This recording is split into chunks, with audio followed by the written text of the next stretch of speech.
Graças a Deus, que a paz de Jesus esteja entre nós, que as nossas primeiras palavras sejam de agradecimento a Deus pela oportunidade do trabalho no bem, bem como a direção material e a direção espiritual desta casa, por estarmos hoje aqui falando acerca da doutrina espírita, o Evangelho redivivo do Mestre Jesus. Então, eu sempre termino a minha palestra, meus estudos, dizendo que nós devemos agradecer a Deus pela oportunidade de termos conhecido nesta encarnação a doutrina espírita, que responde os questionamentos desde sempre da humanidade. Quem eu sou, de onde eu vim, para onde eu vou. E na doutrina espírita, onde se professa a fé raciocinada, a nossa fé não é cega, não é porque está escrito na Bíblia, nem porque está escrito por nenhum espírito que nós aceitamos prontamente. O próprio codificador questionou tudo, e a própria codificação nos ensina a submeter tudo ao crivo da razão e do bom senso. Mas nós costumamos dizer que não tem porque é, nem mistérios de Deus na doutrina espírita. Porém, nesse estudo, em alguns momentos, se cita o mistério de Deus, porque era a forma usual daquela época, oriundo da Igreja Católica, e também se fala nos desígnios de Deus, na vontade de Deus, e algumas coisas não podem ser explicadas. Mas por que estas coisas não podem ser explicadas? Se Jesus prometeu que ia rogar ao Pai que mandasse um outro Consolador, a fim de lembrar o que ele estava dizendo, ou havia dito, e ensinar todas as coisas.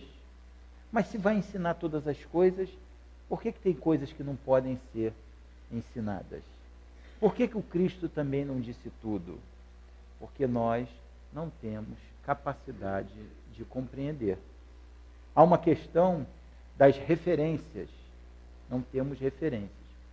Sobre isso, no Evangelho segundo o Espiritismo, no capítulo 1, item 4, Kardec nos diz assim: o papel de Jesus, porém, não foi apenas de um legislador moralista sem outra autoridade que a da sua palavra. Ele veio cumprir as profecias que haviam anunciado a sua vinda, e a sua autoridade provinha da natureza excepcional do seu espírito e de sua missão divina. Ele veio ensinar aos homens que a verdadeira vida não está na terra, mas no reino dos céus, ensinar-lhes o caminho que os conduz a esse reino, os meios de se reconciliarem com Deus e de preveni-los quanto à marcha das coisas que devem acontecer para a realização dos destinos humanos. Entretanto, ele não disse tudo e, sobre muitos pontos, limitou-se a lançar o germe de verdades que ele mesmo declarou não podiam ainda ser compreendidas. Falou de tudo, mas em termos mais ou menos explícitos, e, para perceber o sentido oculto de certas palavras, era preciso que novas ideias e novos conhecimentos viessem nos dar a solução. E essas ideias não poderiam surgir antes de um certo grau de maturidade do espírito humano. A ciência devia contribuir poderosamente para o surgimento e o desenvolvimento dessas ideias. Era preciso, portanto, dar tempo para que a ciência progredisse. A doutrina espírita, segundo nos informa o espírito Baltazar, da forma que ela está disposta para nós, é para nós estudarmos por 500 a 600 anos. Depois, novas revelações virão. Então, à medida que o progresso do conhecimento humano se faz, os espíritos poderão fazer outras revelações. Porque imaginemos, como podemos explicar a alguém sobre alguma coisa de que não se tem referência? Pensem assim, uma vez atendi uns espíritos na mesa de desobsessão, que eles estavam muito tempo sem reencarnar e brigavam entre si. E eu buscava um meio termo para que pudesse conversar com eles, até que um relatou que estranhava as coisas. Estava tudo muito estranho. As pessoas se vestiam de uma maneira muito diferente, a fala era esquisita, e que as carruagens passavam e eles não viam os animais. Então, o conhecimento deles ainda era do veículo a tração animal.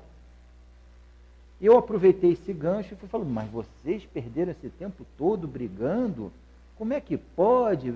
E tal, aproveitei esse lance, aí aproveitei essa deixa e estava com o celular no meu bolso, em cima da mesa, e falei para eles, aqui ó, tá vendo essa caixinha aqui? O celular ainda era antigo, era daqueles de flipper, né? Aqueles que a gente abria assim, né? Esses que temos hoje no smartphone. Tá vendo essa caixinha aqui? Eu falo com o mundo inteiro, para qualquer lugar do mundo nessa caixinha, e qualquer lugar do mundo fala comigo nessa caixinha aqui. Aí eles, é mesmo? Falei, é. Aí fui falando dos avanços tecnológicos, e até que chegou um momento que eu ia falar para eles do computador. Aí falei assim, inclusive, tem uma máquina que pensa. Realmente a máquina não pensa, né? Mas era um jeito de eu despertar a atenção deles. Aí um perguntou, e eu desisti de explicar para eles sobre o computador, porque um deles perguntou assim, é a vapor? Aí vocês imaginem como é que se explica para alguém que tem como referência uma máquina a vapor acerca de um computador. Eu desisti. E é assim mais ou menos também para os espíritos, nos explicar acerca das coisas. Era assim que também Jesus fazia com os ensinamentos morais. Ele teve que deixar tudo o quê? Em parábolas, para que a moral daquele ensinamento pudesse ser revelada pouco e pouco, à medida que o nosso progresso moral também se fazia. Um exemplo grande disso é a passagem da mulher hemorroíça. A mulher sangrava lá 10, 12 anos. Isso lá na cultura dos judeus era um sinal de impureza. Então ela sofria muito com essa história. Ouviu falar que o profeta que curava ia passar. Ela se enfiou lá no meio da multidão, foi lá e tocou nas vestes de Jesus. Jesus nem viu. E falou, quem me tocou? O apóstolo falou, não tem muita gente aqui, como é que nós vamos saber quem me tocou? Ele falou, alguém me tocou, uma virtude saiu de mim. Agora imagina se Jesus dissesse assim. Hoje nós podemos dizer o que Jesus diria corretamente ou tecnicamente. Né? O que ele diria? Eu percebi que uma grande quantidade de fluido eletromagnético se desprendeu do meu perispírito. Agora, se ele falasse isso para os apóstolos ali, para os discípulos dele, iam perguntar, fluido, senhor? O senhor está molhado? Se é que eles já conheciam esse termo naquela época, né? Se é que a língua hebraica poderia comportar esse termo. Então, é necessário que o pensamento possa evoluir para que algumas coisas possam ser expostas, explicadas. Assim, então, nós, nesse estudo, muitas coisas eles ficam assim meio que no ar, como a própria ideia de Deus. Alguém pode dizer certinho que compreende Deus? Não. Qual foi a definição de Kardec? Já muito inteligente, porque não perguntou nem quem é, nem o que é, porque não é gente nem coisa. Perguntou o que é Deus. E os espíritos respondem que é a inteligência suprema e o criador de tudo, a causa primária. Mas nós não podemos compreender ainda. Na mensagem da revista Espírita número 1, onde tem entrevista de dois espíritos que vivem em Júpiter, um deles Bernard Palissy e outro aquele compositor famoso, o Mozart, é dada uma série de explicações como é que é a vida em Júpiter. Explica lá como é que é a vida.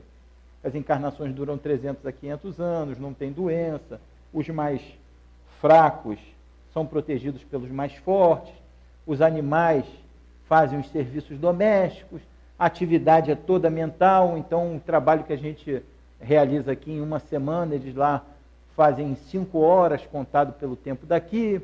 E depois dessa série de explicações todas, aí o entrevistador pergunta assim para Mozart, né? Bom, então, aí é muito bom, você não quer nem mais reencarnar, né? Ele falou, não, quero sim, porque aqui onde estou não vejo Deus. Então lá, ele num mundo muito mais adiantado que a Terra, ele ainda não via Deus. Nós, então, precisamos trabalhar com o que temos à disposição do conhecimento humano científico para que possamos compreender. E antes de nós começarmos as questões propriamente ditas do estudo, nós podemos voltar um pouquinho. Tem um companheiro lá do centro, é engraçado, ele fala assim, vamos dar uma rezinha para trás, né? A ré só pode ser para trás, né? Mas aí ele fala, aqui na questão número 30, dando essa rezinha aqui para trás, né?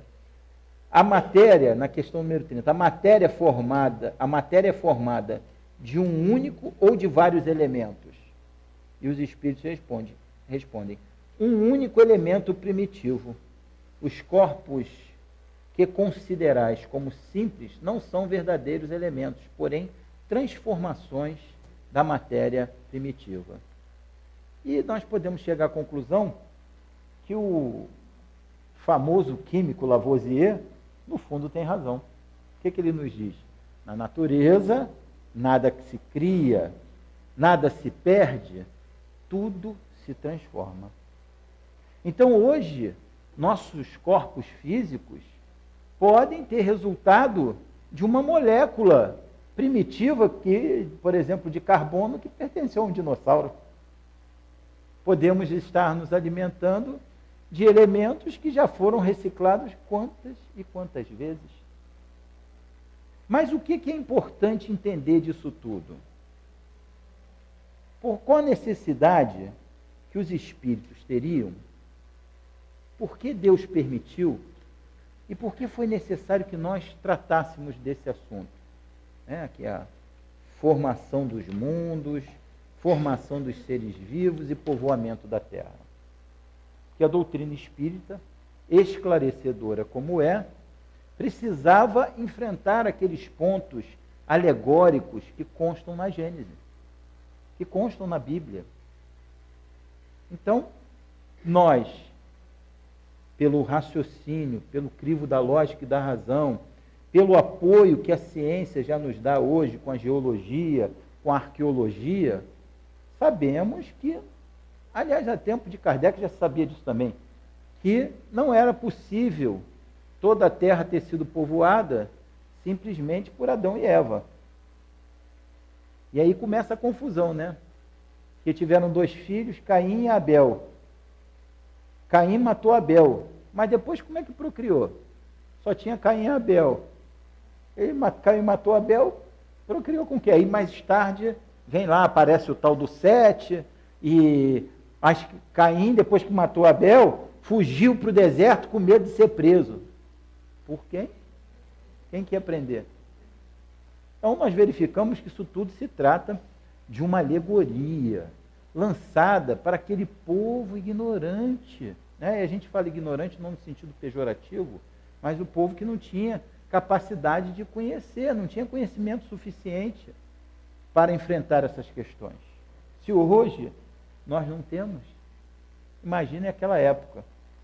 Então, a necessidade foi de enfrentamento dessas questões para que pudéssemos começar a raciocinar em bases científicas. Porque Kardec é um pedagogo e um cientista por excelência. E a ciência e a pedagogia usam como base para a exposição do raciocínio a metodologia. A metodologia se utiliza das palavras corretas para expressar a ideia que se quer transmitir e a busca da verdade. Isso é metodologia. Então, Kardec precisava enfrentar, a doutrina espírita precisava enfrentar esses pontos para que nós saíssemos do raciocínio puramente alegórico. Então, como é que o mundo foi formado? Pela primeira questão que nós lemos, da questão número 30, nós vimos que é um único elemento primitivo que se transforma, que se desdobra, que sofre mutação constante. Aí na questão número 37, Kardec pergunta: o universo foi criado ou existe de toda a eternidade como Deus? Certamente ele não pôde se fazer sozinho. E se existisse de toda a eternidade como Deus, não poderia ser obra de Deus. Aí na 38, como Deus criou o universo para se servir de uma expressão corrente, por sua vontade. Nada caracteriza melhor esta vontade onipotente do que estas belas palavras da Gênese. Deus disse, faça-se a luz, e a luz foi feita. Podemos conhecer o modo de formação dos mundos? Tudo o que se pode dizer e o que podeis compreender é que os mundos se formam pela condensação da matéria disseminada no espaço. Então, o que os espíritos poderiam dizer mais do que isso? Será que se hoje viesse um espírito lá dos páramos celestes e fosse nos explicar como os mundos se formam, nós entenderíamos? Com certeza não. Aí nós temos aí diversas teorias científicas para a formação, pelo menos, do universo, ou às vezes pelo menos para a Terra, a teoria do Big Bang, das cordas, uma série de coisas. Algumas a gente até submete assim ao crivo da lógica e a razão e acha que tem uma boa fundamentação. Mas não podemos ter a certeza disso. Não conseguimos nem entender a Deus. Essa visão, faça-se a luz se fez. É uma visão onde nós colocamos Deus numa forma humana. Tem um nome para isso, eu gosto de dizer, porque o nome, a expressão que se usa para isso, quando a gente quer olhar Deus como um humano, é uma coisa difícil, é um trava-língua. Eu treinei bastante, aí eu tenho que falar, né? Porque eu treinei a beça para acertar falar, né? É a visão antropoformótica, tem que falar devagar, né? A visão antropoformótica de Deus, como se ele estivesse ali manipulando, utilizando as mãos para fazer alguma coisa. Mas na realidade Deus tem as suas leis e os seus mecanismos. Não é que nem o pessoal deísta pensa, né? O deísta pensa assim, ó, Deus criou e deixou para lá e depois tudo se ajeita, tudo se resolve. Não é assim, porque presente tem a sua misericórdia, que também faz parte da sua lei. Tem a bondade, tem o amor por nós, tem presente também ali a onisciência, tem presente também a lei do magnetismo, que se nós vibramos numa faixa, atraímos para nós tudo que está naquela faixa. Então, se vibramos no bem, pensamos acerca do bem, agimos no bem, vamos atrair para nós estas vibrações inerentes à nossa psicosfera, ou seja, o resultado fluídico das nossas ações e dos nossos pensamentos. Então não é assim, Deus criou e deixou para lá. Mas, bem verdade, que Deus não tem uma pranchetinha, né, ou um tablet, onde ele está anotando o que está acontecendo. Está tudo impresso através dos mecanismos da lei de Deus. E mais, além disso, os espíritos que são ministros de Deus, aqueles que fazem e cumprem a vontade de Deus, e nós mesmos, somos todos co-criadores. Lá na questão 132 do Livro dos Espíritos, que Kardec pergunta? Pergunta qual o objetivo da encarnação. Por que o espírito volta para um corpo? Por que o espírito vem para um corpo? E os espíritos respondem que é para passar sobre todas as experiências da existência corporal, provas, expiações, vicissitudes, para alcançar a perfeição. E na segunda parte, a questão é longa, né?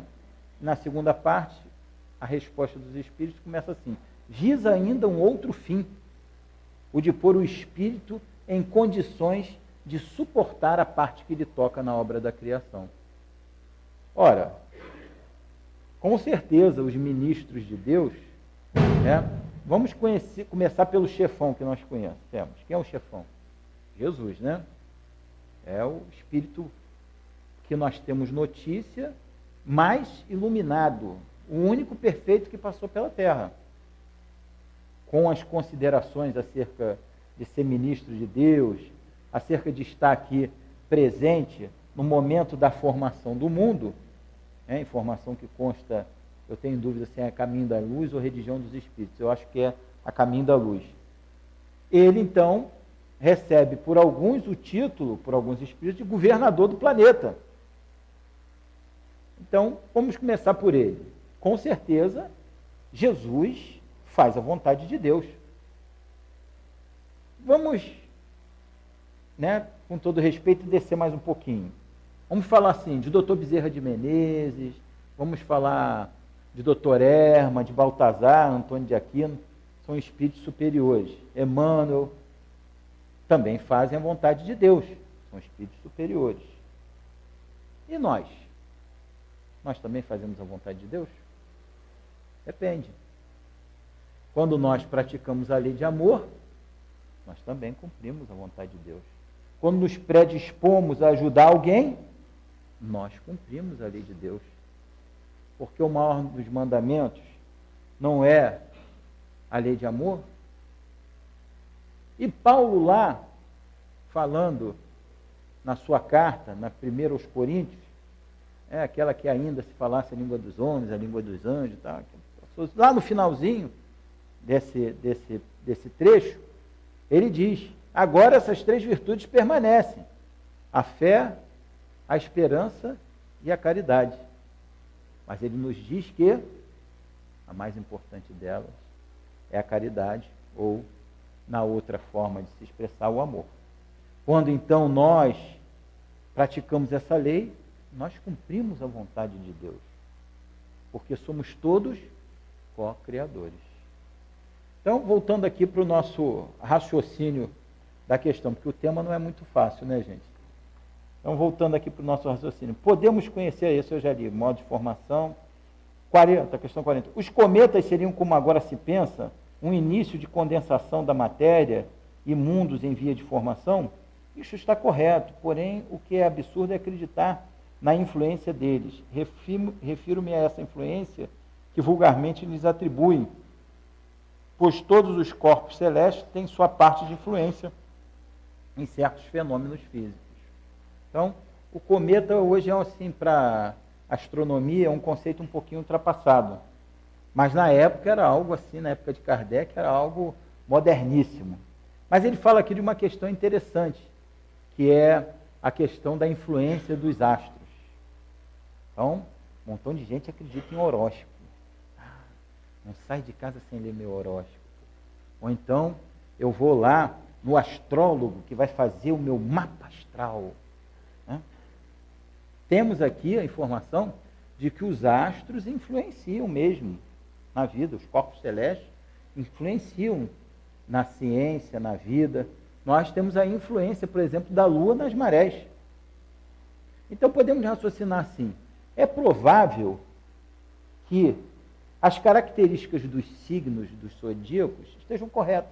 E a gente lê ali, compara com as pessoas que a gente conhece e vê que muitas características batem. É provável. Por que é provável? Porque marca um ciclo do ano, do tanto a tanto. Naquele ciclo, a Terra está sob mais ou menos aquela influência da Lua, dos astros que giram em torno de si.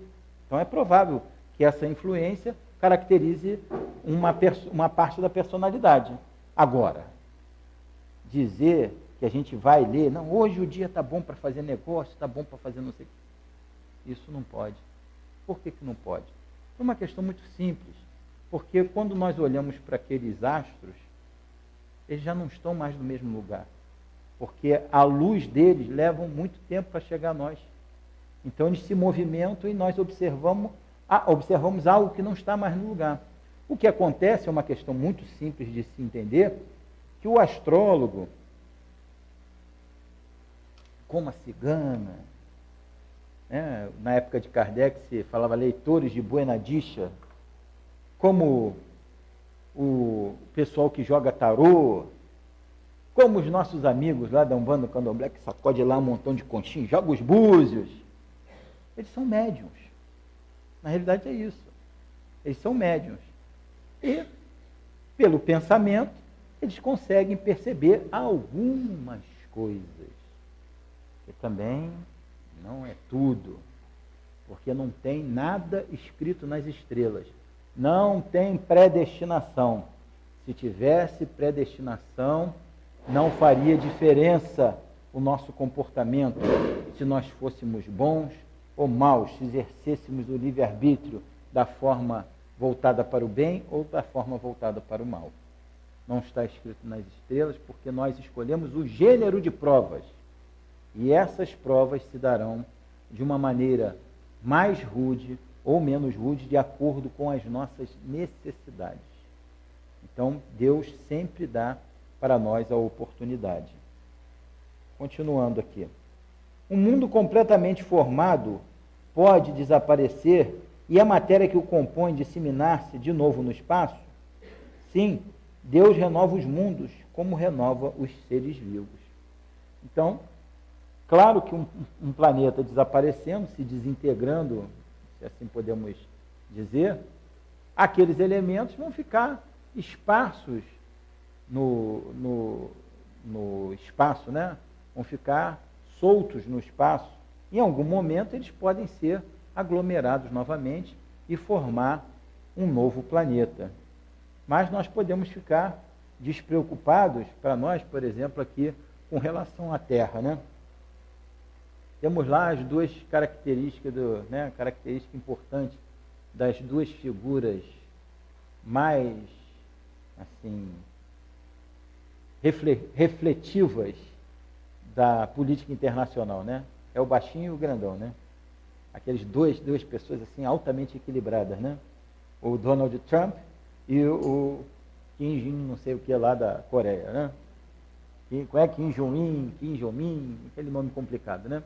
Então, se esses dois lá se acabarem de se desequilibrar e um atacar o outro, nós tivermos uma guerra nuclear e a Terra desaparecer. A Terra desaparece. O mundo espiritual continuará existindo. Nós continuaremos existindo como espíritos imortais que somos.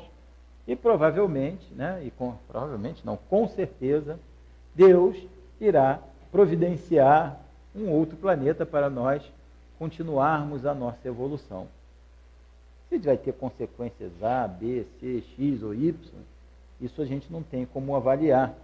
E imagino também, pelos estudos que temos na doutrina espírita, que cada um vai pegar uma cota de consequência de acordo com o seu merecimento, com o seu crédito ou com o seu débito. Aquela conta corrente que a gente tem, né? Quando vai reencarnar, sabe como é que é aquela conta corrente? O guia puxa assim e fala assim, ih, rapaz, o negócio está feio. Aí você fala, não, mas eu queria, não, está muito difícil. Então, vou te dar uma sugestão, hein? Vem médio para ajudar os outros que dá uma melhorada aqui no ficha. Ah, que bom. Vai ficar positivo? Não, só vai diminuir negativo, mas já vai dar um bom abatimento aqui no teu vermelho, né? Então, vai ser de acordo com essa ficha aí. 42. Podemos conhecer a duração da formação dos mundos, da Terra, por exemplo? Não posso te dizer isto, pois só o Criador o sabe, e bem louco seria quem pretendesse sabê-lo ou conhecer o número de séculos desta formação. Né? Nós temos uma informação, né? Até eu estava ouvindo uma palestra de Divaldo no outro dia, bem engraçado, né? De vez em quando ele tem umas tiradas engraçadas. E ele estava se referindo a uma pessoa que veio falar com ele aflita, que leu não sei aonde, que daqui a não sei quantos milhões de anos o Sol vai se apagar e a Terra, então, vai deixar de existir. Aí ele falou, mas falta um pouquinho de tempo, né? Vai ter tempo para a senhora ter bastante encarnação aí pela frente. Quem sabe a senhora já não está até no outro planeta, né? Então a pessoa estava aflita lá, porque parece que em 15 milhões de anos o planeta Terra vai acabar, porque o Sol vai se apagar e nós não teremos mais a iluminação do Sol. E a pessoa estava aflita lá com uns 15 milhões de anos, né? Mas 15 milhões de anos reencarnando é bastante tempo, né? A gente já tem aí, né, pela conta que, acho que em evolução em 2 mundos, dá para a gente chegar em 3 milhões de anos, ou cerca de 2 milhões de anos, como espíritos no corpo físico, lá no mundo primitivo. É uma ideia que se faz lá. Então, em 2 milhões de anos, nós evoluímos bastante. Imagina em mais 15 milhões de anos. Tá bastante coisa, né? Aí é engraçado, né? A gente percebe as mulheres cuidando tanto da aparência, da beleza, né? Tem tudo mais de 1 milhão de anos. Né? Mas é como espírito, né, gente? No corpo não tem isso tudo. Pode continuar usando os cremes, usando os shampoos, né? Mas as mulheres usam muito pouco isso. Né? Então, vamos continuar aqui. Formação dos seres vivos. Quando a Terra começou a ser povoada, no começo tudo era o caos. Os elementos estavam confundidos. Pouco a pouco, cada coisa tomou seu lugar. Então apareceram os seres vivos apropriados ao estado do globo. De onde vieram os seres vivos para a Terra? A Terra continha-lhes os germes que aguardavam um momento favorável para se desenvolver. Os princípios orgânicos se reuniram desde que cessou a força que os mantinha afastado, e eles formaram os germes de todos os seres vivos. Os germes permaneceram em estado latente e inerte, como a crisálida e as sementes das plantas, até o momento propício à eclosão de cada espécie. Então, os seres de cada espécie reuniram-se e multiplicaram-se. Então, tudo já estava criado aqui. Lembremos lá da questão número 30, que a matéria é uma só primitiva. Então, os seres também já estavam contidos aqui. Mas nós sabemos, pelas informações científicas, e até na Gênese também, Kardec trata disso, que nós tivemos diversos estados na Terra, quente, frio, tivemos mais de uma era glacial, tivemos aí uma época de temperaturas elevadas, tivemos época de separação da Terra nas partes que conhecemos hoje. Tudo isso formava uma ambiência química, fluídica, que levava à possibilidade da eclosão desses germes. E eles eram apropriados a cada tempo. Então, imagina se hoje nós teríamos ainda dinossauros. Tem gente que não acredita em dinossauro, mas nós temos a comprovação, através da arqueologia, das escavações, que existiram os dinossauros. Eles estavam presentes na Terra. E como é que poderíamos conviver hoje com uma espécie dessa? Não seria mais possível. Aquilo era coisa de um mundo primitivo.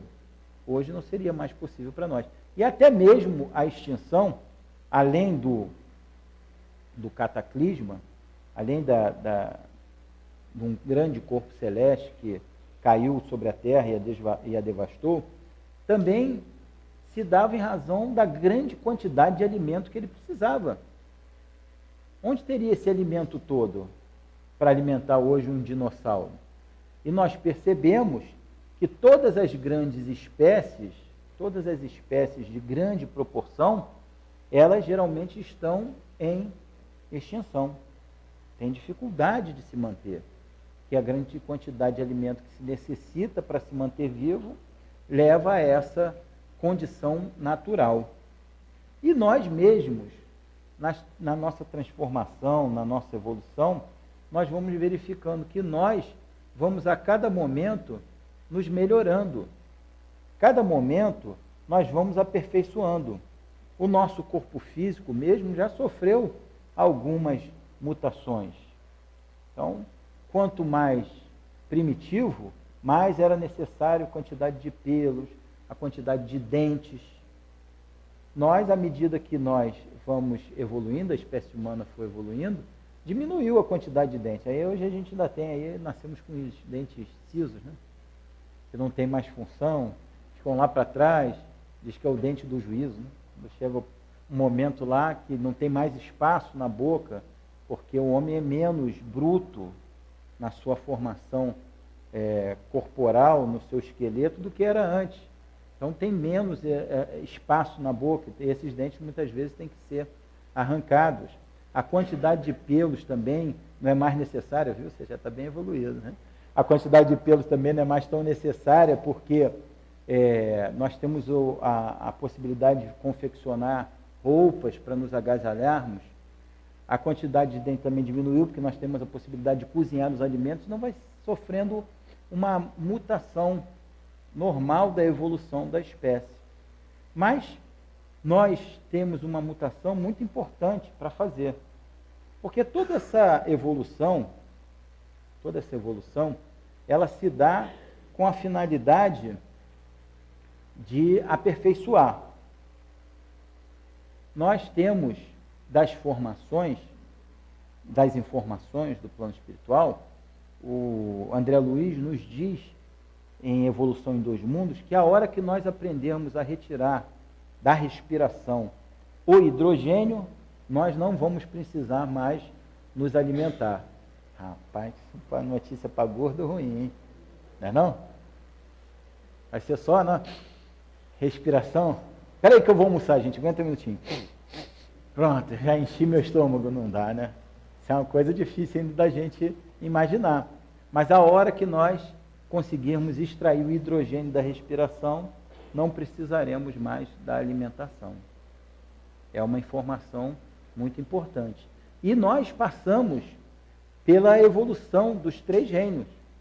Nos diz André Luiz, em Evolução em Dois Mundos, e nos diz Leon Denis. Nós passamos pelo reino mineral, onde tivemos a criação de alguns automatismos. André Luiz nos fala dos automatismos que criamos. Criamos, então, no reino mineral, o automatismo da aglutinação.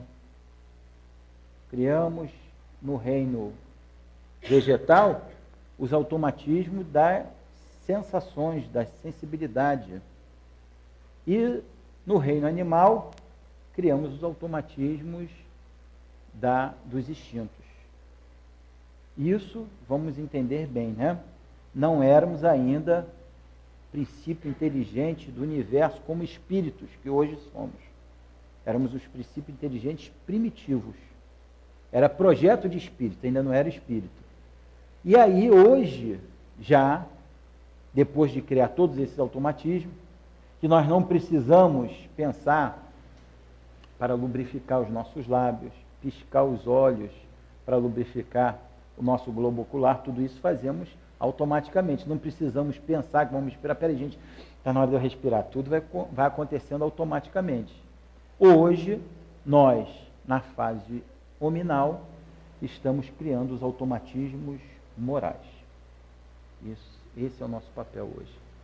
É criarmos os automatismos morais. Desfazer a questão dos instintos e substituir os instintos pelos sentimentos. Substituir os instintos pelos sentimentos. Lázaro, no Evangelho segundo o Espiritismo, no capítulo 11, item 8, nos diz que a doutrina de Jesus reúne, que os sentimentos, o amor reúne inteiramente a doutrina de Jesus, porque é o sentimento por excelência, e os sentimentos são os instintos elevados à altura do progresso realizado. Então, nosso papel agora é transformar os instintos em sentimentos. Vamos aqui para a formação dos seres vivos. Quando a Terra começou a ser povoada, isso eu já li, no começo era tudo caos, né? Então, foi passando por aqueles momentos até se criar o clima, o ambiente ideal para que a química pudesse propiciar a formação dos seres vivos. De onde vieram os seres vivos, continham germes e os germes aguardavam um momento favorável para se desenvolver. Na 45, onde estavam os elementos orgânicos antes da formação da Terra? Eles se achavam, por assim dizer, em estado fluídico no espaço, no ambiente dos espíritos. Aí aqui fala sobre a formação espontânea dos seres, e nós, como seres humanos, não somos formados mais espontaneamente. É preciso que haja a união de um homem e de uma mulher para que ele possa se dar. Mas já tivemos momentos onde havia a formação espontânea. Então, os primeiros homens e mulheres criados, com certeza, eles tiveram que ter a formação espontânea. Através do quê? Da evolução. É o que acreditamos, porque não acreditamos na criação através de Adão e Eva. Mas em algum momento, senão nós íamos chegar naquela questão, né, que tem o apelido de ovo de Colombo, ou fazendo aqui um merchandising também, a síndrome de Tostine, né?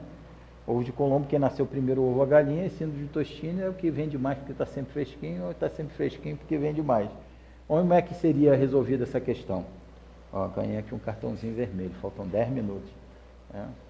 Então, seguindo aqui, houve um momento que certamente tinha que ser espontâneo. Ainda há seres, na 46, que nascem espontaneamente, sim, porém os germes primitivos já existiam em estado latente. Sois testemunha de todos os dias desse fenômeno.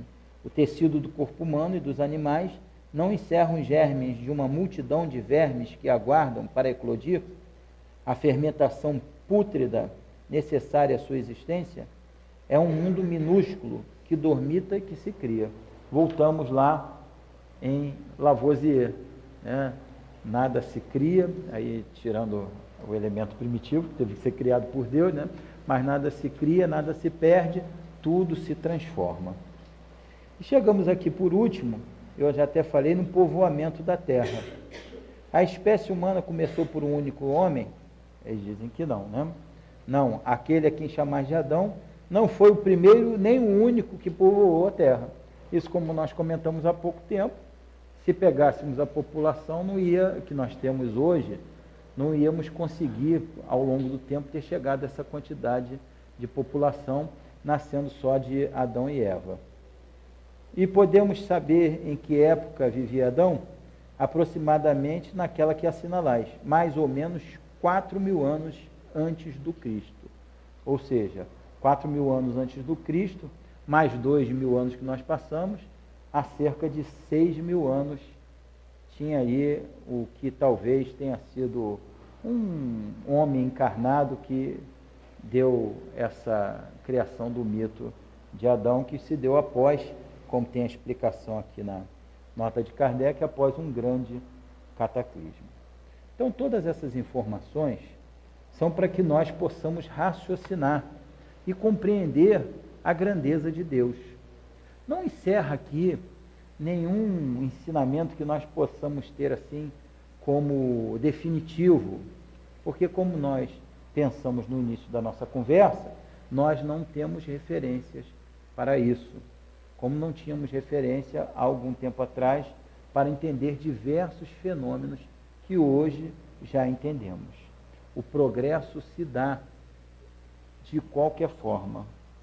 Nunca deixa de haver o progresso. Às vezes nós olhamos uns fatos e imaginamos que esses fatos são ruins e não conseguimos ver progresso neles. Mas mesmo assim o progresso está presente.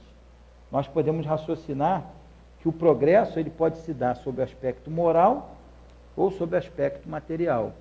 O aspecto material é aquele que leva a uma evolução da tecnologia, da possibilidade de conforto para o homem. O moral, aquele que se dá para que o espírito possa compreender que necessita buscar Deus, que necessita se modificar.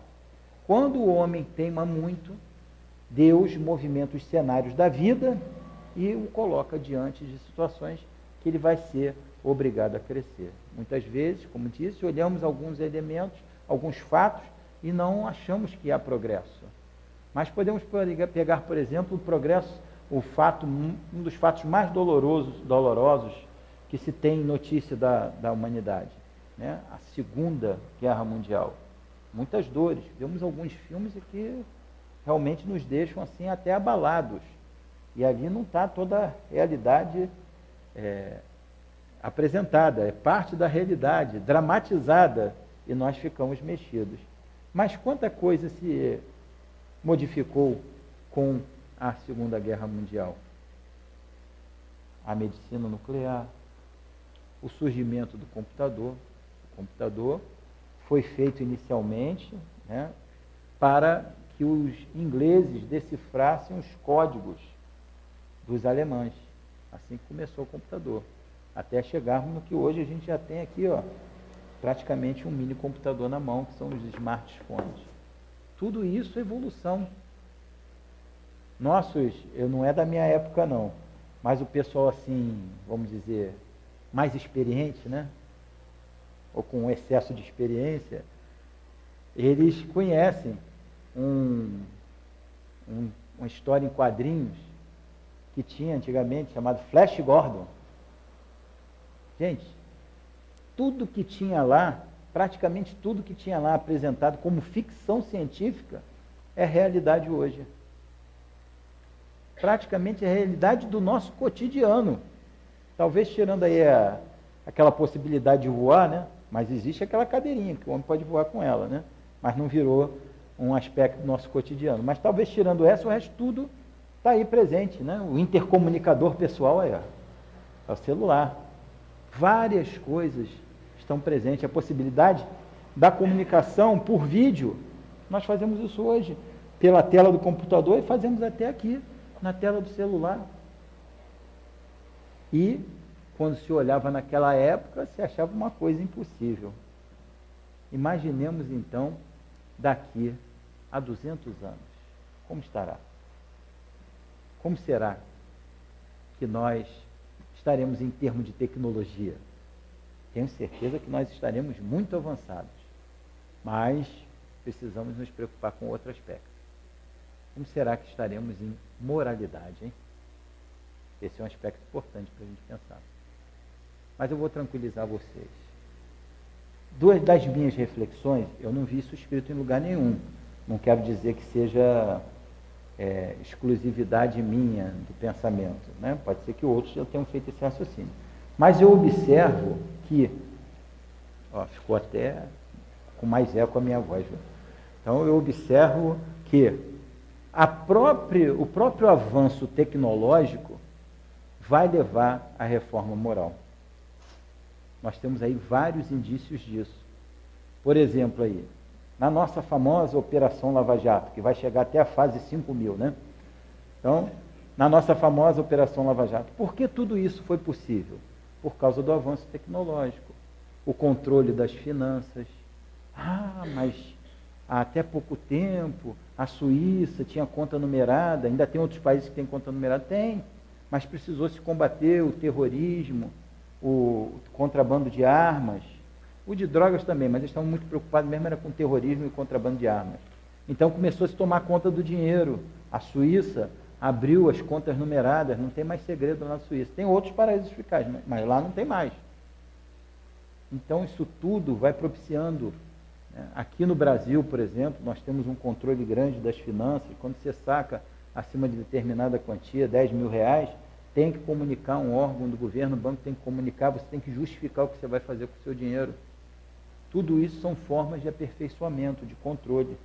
Na nossa vida cotidiana, já vou encerrar já, na nossa vida cotidiana, por exemplo, com os radares, o que acontece?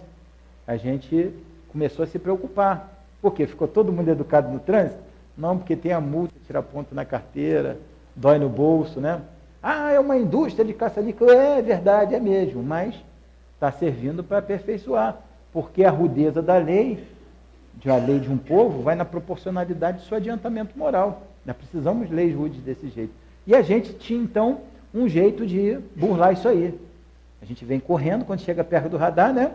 Dá aquela pisada no freio, passa na velocidade certinha e depois faz isso. Eu mesmo preciso quando está vindo para cá.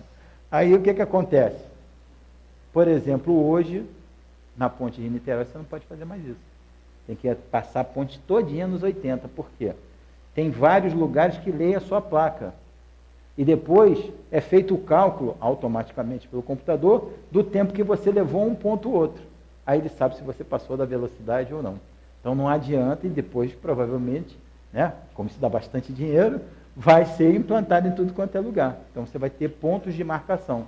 Você vai se educar, porque a tecnologia vai te forçar a isso. Há uma crítica que diz, né? Mas nós estamos ficando cada vez mais expostos. Mas no plano espiritual não tem segredo não. Você é o que você pensa. E assim também vai ser aqui, já um treinamento para o plano espiritual. Então, podemos voltar àquela saudação que eu disse para vocês, ou aquele encerramento que eu disse a vocês no início, que eu faço, né? Vamos agradecer a Deus ter conhecido nesta encarnação a doutrina espírita, ciência, filosofia e religião, que responde os questionamentos desde sempre da humanidade. Quem eu sou, de onde eu vim, para onde eu vou. E assim, então, com a consciência de que sou um espírito mortal, vim do plano espiritual, e do plano espiritual retornarei, nós, então, podemos adotar as melhores providências, as melhores atitudes diante das oportunidades da vida. Para então, como diz Leon Denis, seguir adiante para o alto, na direção de Deus.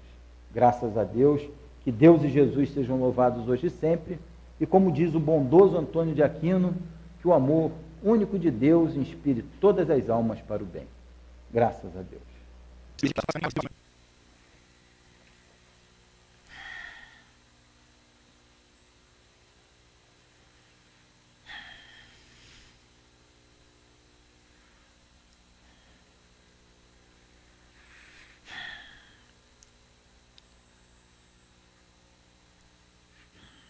Meus irmãos, Jesus nos abençoe e proteja todos os estudos e os trabalhos espirituais da noite de hoje. Sentir na doutrina espírita o impulsionamento do pensamento criador, através do entendimento das leis de Deus. É claro que estudar o livro dos Espíritos, a qual sempre temos a casa espírita a vontade de reviver a cada momento, a cada instante, as palavras do Cristo, no dizer que todos podem fazer o que eu faço e muito mais.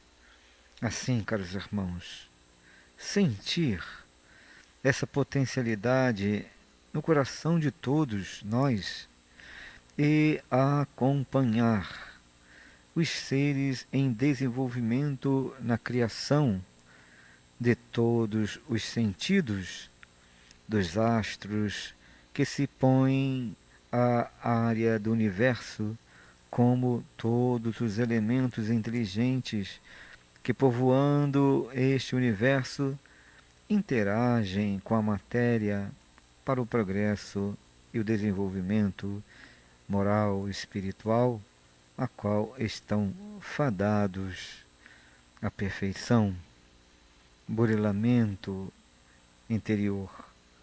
Ah, caros irmãos, olhar a doutrina espírita, clarear a mente de todos nós, é necessário compreender como uma grande ciência que busca, através de pesquisas, o entendimento de sua função, e assim possamos nós todos colocar em nossos corações, como espíritos adquirindo o livre arbítrio, saibamos fazer novas escolhas. Saibamos valorizar o período a qual tivemos por várias encarnações fechados nossos olhos por ignorância do conhecimento da lei de Deus, e a oportunidade que estamos tendo, caros irmãos, nesta existência, que todos estão na encarnação, de estarmos adquirindo essas informações neste período da vida encarnados. E assim, clarear a mente de todos nós na busca de Deus, no entendimento do amor de Deus, na compreensão das leis de Deus no universo, é pacificar o nosso interior.